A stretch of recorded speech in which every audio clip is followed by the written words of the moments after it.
Hi everyone. This week you're going to be learning about how to identify different types of information sources and formats.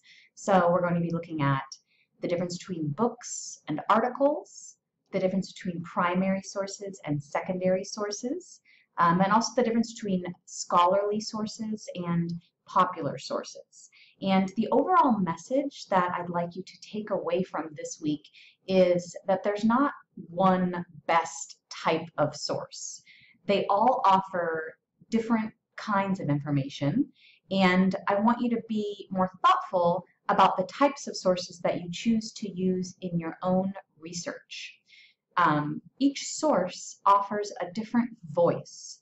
So thinking about what voices are you choosing to include when you're doing a research paper or project, right? So, for example, I walked around the library a minute ago and I was pretending that I was doing a research paper on immigration and the crisis at the border, family separation. And I thought about the different types of sources that you can find and the different voices that are represented in those sources. So, for example, you might find a book. This one is called Sacrificing Families, and it's written by a professor at UCLA. This is a secondary source, okay, and it's valuable and it offers really great information. What about this one? This is We Built the Wall. This book features narratives, okay, first-hand account of refugees, okay? So that's a different voice that somebody might listen to on this topic, right?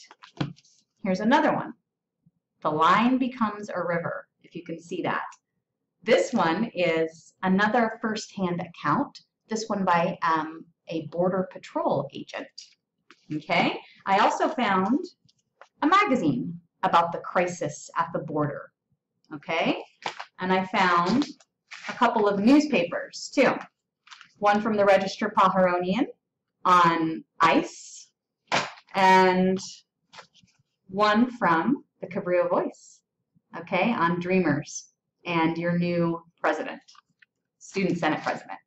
So these are different types of sources.